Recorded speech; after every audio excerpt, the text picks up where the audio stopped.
And I do believe that we have rotten politics, and I'm not using that as an exaggeration. Hey everyone and welcome. In this video we're going to be having a look at an old saying that always comes true. The left will always eat itself. A lot like a snake eating its own tail. Well, this one is in regard to the patchouli oil smelling, tree hugging extremists themselves, Extinction Rebellion. Now you know I don't like Extinction Rebellion. I don't like what they stand for. I don't like the way they do things. In fact, I think they're so out of touch, middle class, pompous pricks that I tend to give them very little time, to be honest. Well, it seems that somebody of distinction has upset Extinction Rebellion activists, and they've gone to his doorstep. Who you might be wondering? Well, haha, let me tell you, they've gone after a 94-year-old, you ready? Man that has probably done more for the cause of nature than any other person that I can think of. Who is it, you may be asking? Sir David Attenborough. Yep, you heard that right. Extinction Rebellion think they have the right to tell Sir David Attenborough about nature. Why, you might be wondering? Well, apparently, Sir David, last month, said that Extinction Rebellion needs to be careful that they don't break the law, and said that breaking the law would alienate many people and deter them from taking action they needed to take to save the planet. Now, Extinction Rebellion obviously criticised that at the time, saying that history showed law breaking had helped to achieve important reforms. Activists decided to go further by confronting him at his home in West London. Ian Duncan Smith has actually come out and said it's appalling and show how extreme they have become. What they have ironically done is to prove Sir David right. And that's exactly what they have done, isn't it? How can they say that they're not extreme if they're going round to probably the leftist lefty you could lefty left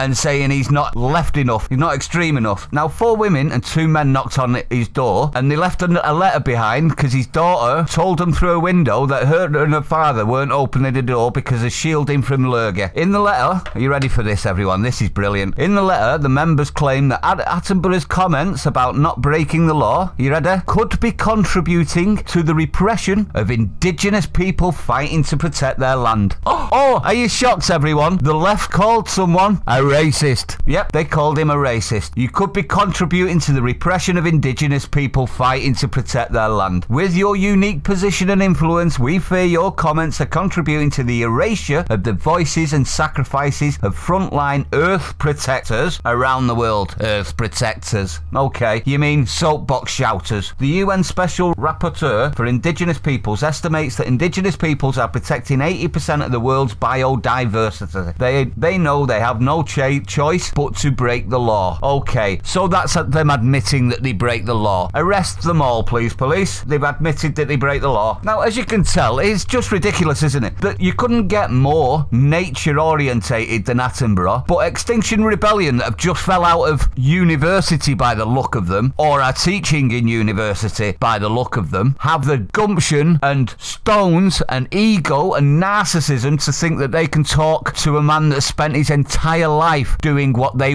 could only dream about doing. Absolute arrogant fuckwits.